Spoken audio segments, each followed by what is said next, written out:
Our very special guest is working for one of the companies with the most advanced skills-based volunteering program and impact measurement model, and gives us some practical tips to adopt a needs-based approach and achieve a true win-win for the company, nonprofit, and the employees.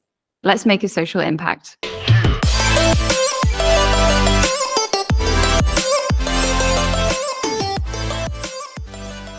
Hi everyone, I'm Amy. Welcome to the Social Impact Show, a channel where you get the latest strategies and tips to help you scale and grow your CSR and goodness programs. Today, my guest is Clément Duhaut. He is the Associate Director, People, Giving and Volunteering at Novartis. So Clément, before diving into today's topic and talking more specifically about skills-based volunteering, I'd like to start by asking you, how do you structure your engagement and volunteering program at Novartis? Thanks, Amy. Our program is really kind of like the philosophy is to meet all people where they are at and to really listen and answer societal need. We have three key interventions. The first one is employee giving. It's really enabling Novartis people or associates across all geography to be able to donate. The second intervention, it's what we call a community partnership. It's really around those activities inside the community that just required your time. There is kind of some of those activities have happened for a long time. We know that there is an ask and an appetite for people to be involved of such activity. And for us, it's really around working in partnership with communities. And a third intervention is around skills-based volunteering. This is something we are really proud of and really invest a lot of our time and our effort as a team and as a program around how we could actually kind of share and leverage the skills of our people. So this is how really we kind of have developed and kind of implement our engagement and volunteering program at Novartis. That's great. And you touched on skills-based volunteering just there, and I'd love to dive in a little bit more on that. So how do you define skills-based volunteering at Novartis, and why have you made it one of these pillars of your social impact program? A lot of people ask themselves around what is skills-based volunteering? And it's really about the use of skills, expertise, competencies, know-how gained at work, but also outside of work, and being able to actually leverage such skills in service to civil society, in service to partner organization. This could be local, international, it could happen in person, it could happen virtually, it could happen in the same locality, in the same region, in the same country. It could also happen across boundaries, across regions and geographies. It's all about corporate associate leveraging and lending their skills and expertise for social good in service to beneficiary causes and to drive a social impact. That's what skills-based volunteering is about. We've made it one of our pillars because for us, this is really integral of who we are as an employer. It's really around us as a company being a partner of choice and supporting society, non-for-profit causes in their mission. This is really how we could see the best way to have a meaningful long-term relationship, i.e. a partnership between us, a big corporation, and civil society. And how do you encourage your employees to really get involved and prioritize offering their skills to these causes? And do you think that skills-based volunteering should be a key pillar of any volunteering program? I've said at the beginning that our program is, and the aim of our program is to meet all people where they are at. We know that people give and volunteer for many different reasons. We also know that certain people are more attracted to giving or to volunteering. Some people are maybe time rich, other people may be time poor. Some people may not always know, understand, or realize the skills and expertise they have. Other people want actually to use their volunteering time for something that has nothing related to their work. And I think that's okay. What we are kind of clear as a program is that actually our program and our intervention are not for everyone.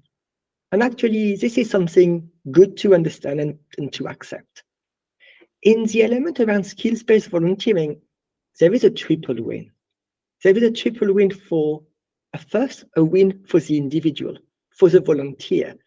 By lending your skills, your expertise, you are able to have a powerful and a purposeful intervention.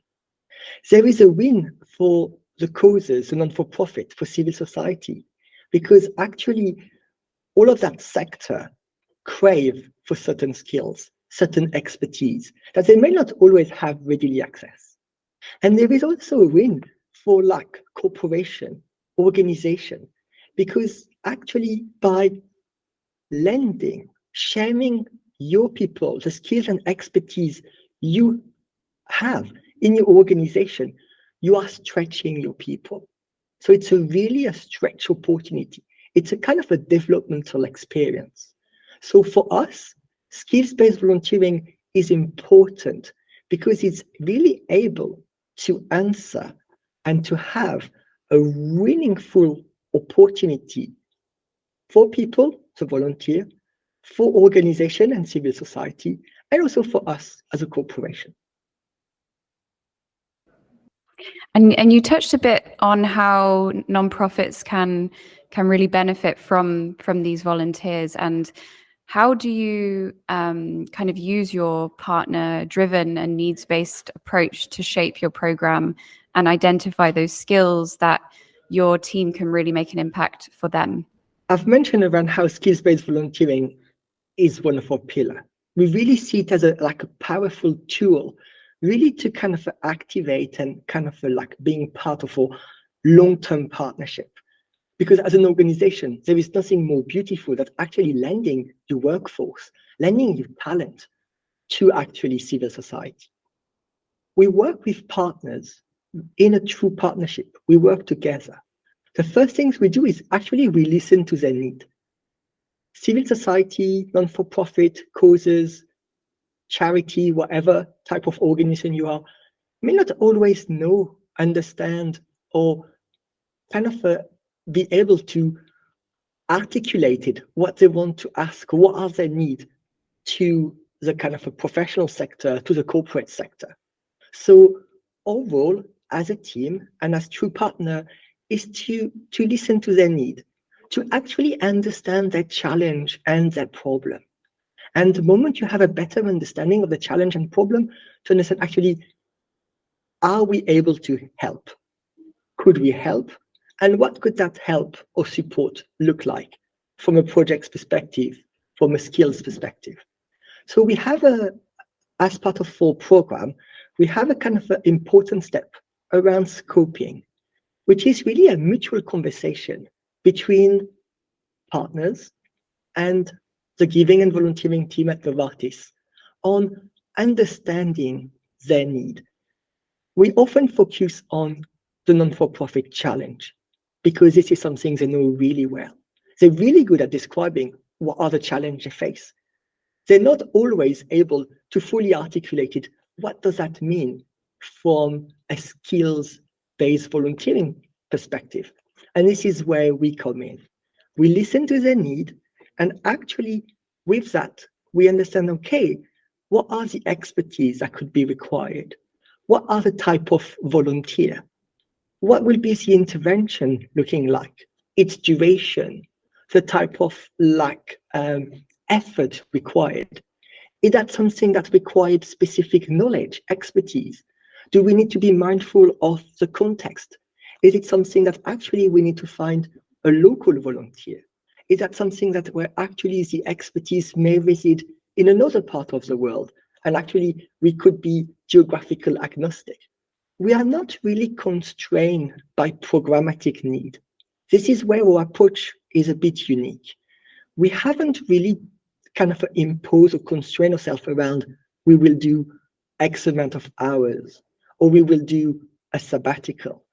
We want the need to actually drive what the intervention will look like.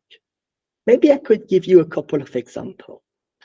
It could be as simple as a consultancy approach, where the partners or someone in their organization will have a few calls with one of our either Novartis senior leader or technical expert to actually being able to gain expertise or have a kind of like shared problem and approach or understanding or thought partnership. That could be a kind of an approach. It could also be a mentoring relationship, or it could actually be a much more in-depth work where there is deliverable.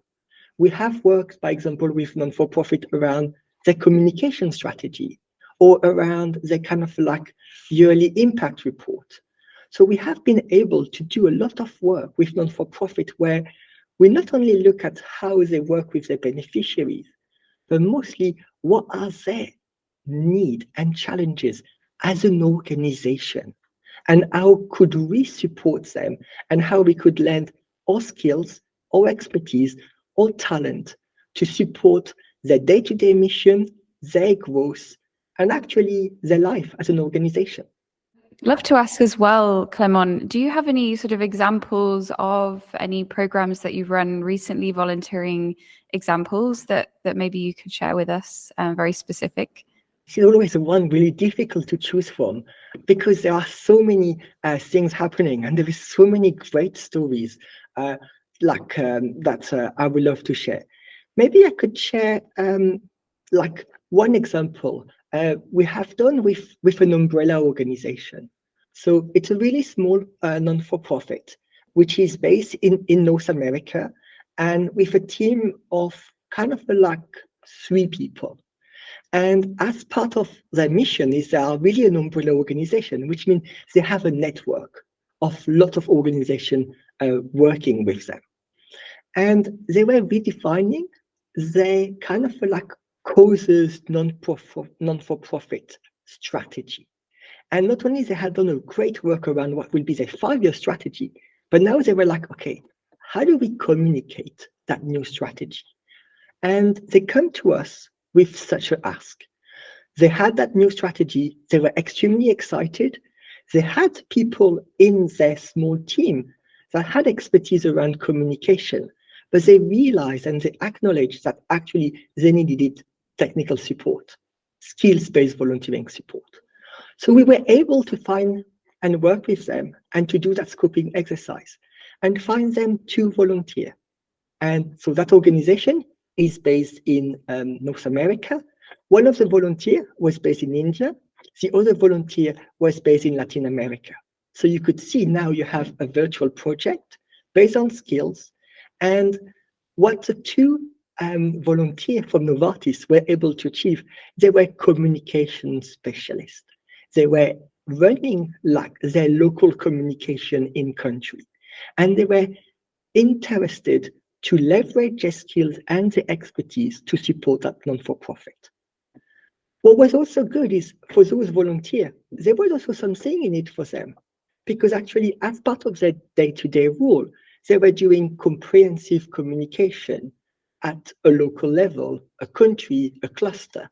But actually this time, they were able to design a communication strategy or campaign for something which was strategic at an enterprise, at an organization level.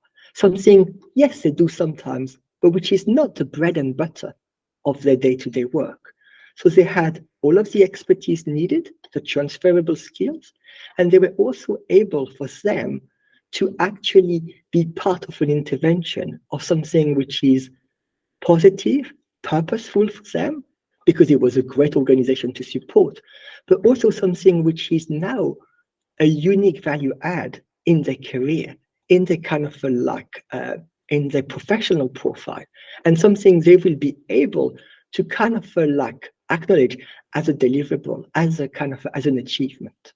I think this is a good example of how you could be able to use skills own and that reside inside an organization in a way to support partners and their mission.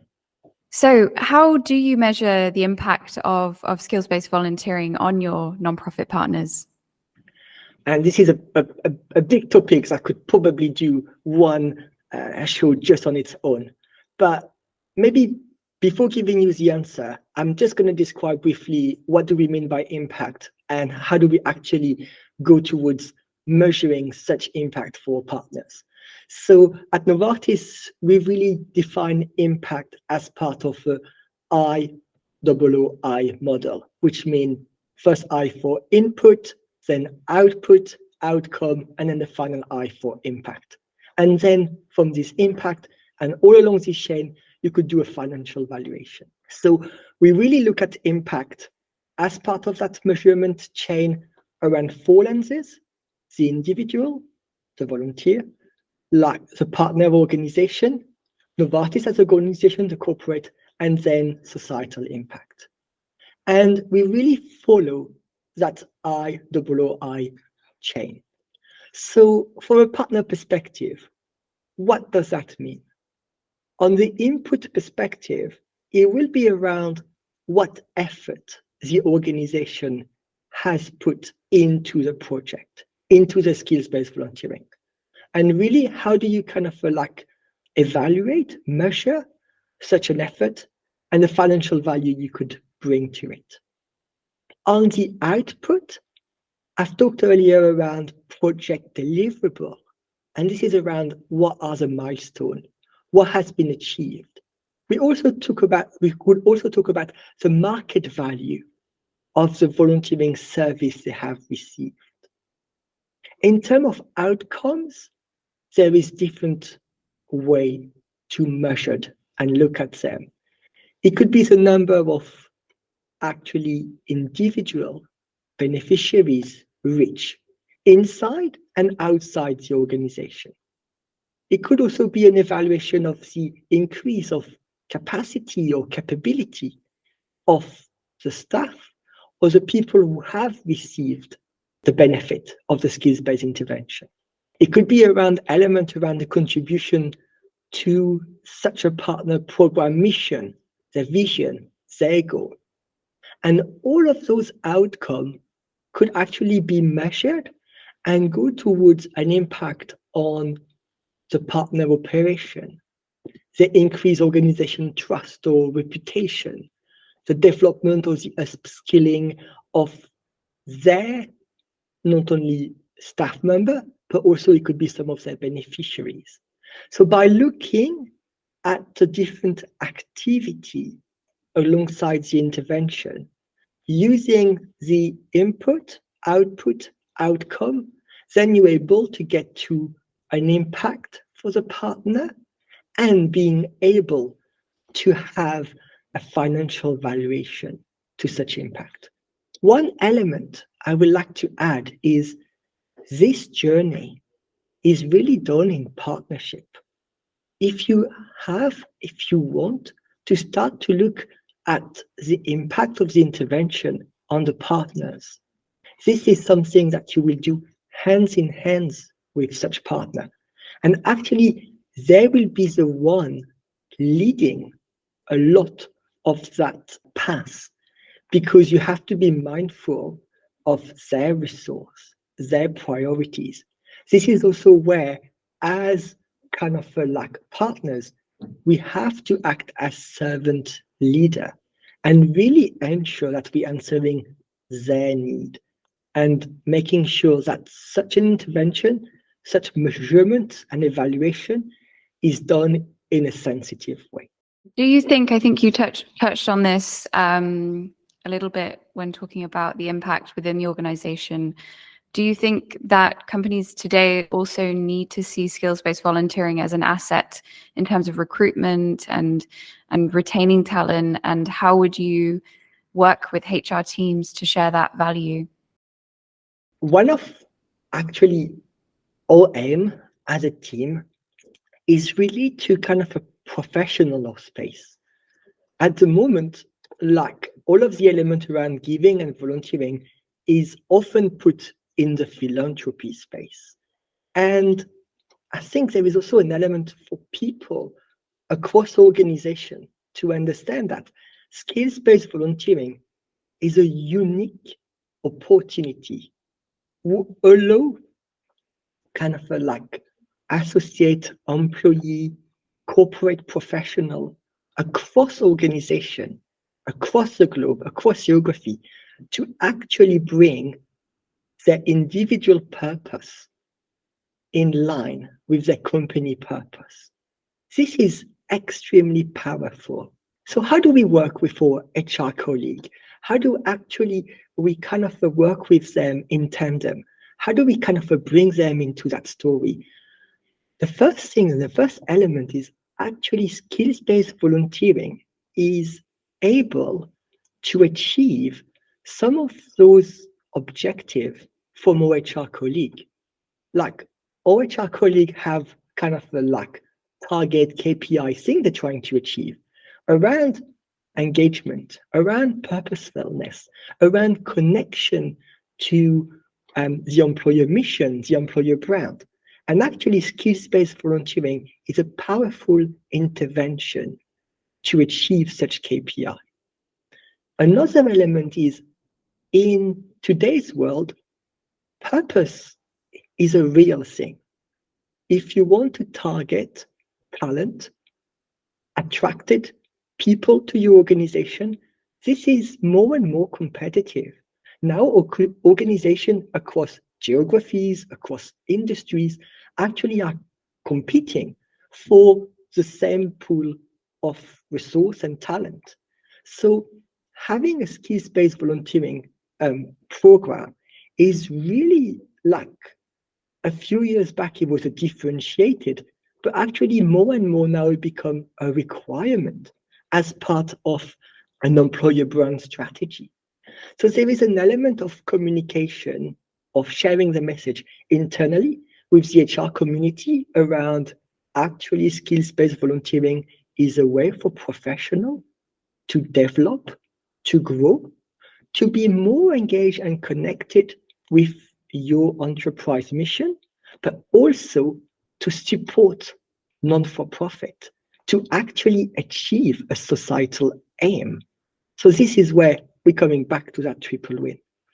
And the idea is to really kind of like work with people in employer brand, but also the people who are more the generalists inside the organization, so that the intervention is not only better understood, but also better supported. And what advice would you give to other companies considering adopting a skills-based volunteering program and evolving their employees' professional development, as well as making a positive impact on society? The thing that we don't know that well could often appear scary. And actually, it's only until we start doing them that we realize they're not so scary. What I will say to organizations that actually want to consider like skills-based volunteering from a corporate perspective is try it. And what I will say to non-for-profit causes, charity across the world is, well, you have all those corporate partners, you have people giving you grants, or you go to some of those corporate asking for money, go and ask for skills. Really kind of like start that conversation from a non-for-profit, from a civil society perspective. Go to your kind of like corporate relation and ask for skills, because not only is that going to create a stronger partnership, not only skills will help and support you as an organization, but other things will come with it. It will actually kind of leverage other opportunity. And actually, by asking for some skills, you not only get skills, expertise, but actually it may also indirectly and support your funding effort. Now, for the organization, for the corporate, for the professional and listening to us today, I will say start small. Start with actually, and you may not even know, but you may already be doing some skills-based volunteering or the beginning of it, not knowing about it. Most organizations will have a social impact, a civil society, a CR, a CSR, a RSC, whatever you want to call it, program, do external mentoring. We actually, most organizations, most of us have such a tool, such an intervention in our program, in our back pocket. We do external mentoring. We mentor vulnerable people, beneficiaries. It could be school children. It could be people as students. We actually already. So actually, by doing such mentoring, you have already started like the beginning of that skills-based volunteering journey, even if you may not know it. What I will do is I will use that same intervention, mentoring, but pivot it slightly. For mentoring the beneficiary, the end user, to actually mentoring the professional in the organization you're working with. So how to do that? Where to start? I will say, if you're a non-for-profit, go to one of your long-lasting relationship, one of the corporate you've been knowing and working for a long time, and actually open the topics around mentoring, around actually having some of your professional in your organization being mentored by their professional in their organization, because this is a great start. This is a safe space, and this is not a really complex or difficult ask. In the same way, if you are a corporate, if you are a professional, and you want to kind of dip your toes into the skills-based volunteering space, yes, start simple. Start kind of like small to start well. Go to one of those organizations, you have been working for such a long time. You know each other really well.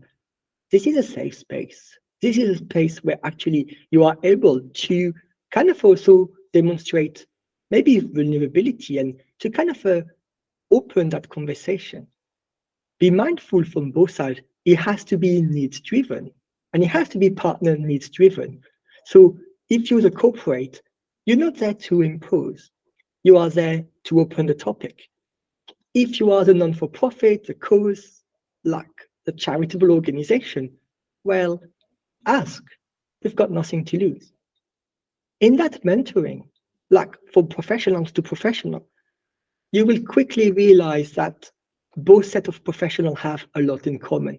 They actually share similar challenges, and actually they have both to learn a lot from each other. And then suddenly you will have your first success story. You will have people who are excited, who actually come back to you around how powerful, how purposeful the intervention was, and the value it has bring to them as individual, and also to the organization. And then that's it. You have your test case. You have something that you are able to scale, but also to be able to communicate to, and then to do that internal advocacy and to actually being part of that beautiful skills-based volunteering journey.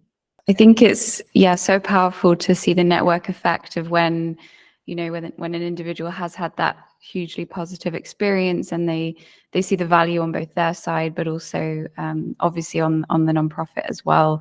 And I think Novartis's program is so inspiring because it really puts the nonprofit needs at the center, and that makes such a difference to the individual because you really feel that you're making a difference to them, and it's what they the nonprofit really needs, and kind of really help them move the needle on what they're trying to achieve. So thank you so much, Clement, for sharing. We're coming to the end of our time, but if the audience wants to connect with you, how would be the best way to reach you? Yes, so I'm perfectly happy for people to reach out. I feel like this is the beauty of the space we are. We are all kind of sometimes isolated in our own organization, but we are part of that amazing community of kind of a change maker. So my first name and last name are kind of a French and not always the most simple to spell. But the good thing is there is not many of us on LinkedIn. So you will find me really easily that way, especially like in the space, and I'm the only one at Novartis. with such a first name and last name. So feel free, reach out to LinkedIn. Via LinkedIn, I'm perfectly, I may not be able to answer you straight away, but I will perfectly happy for you to reach out that way.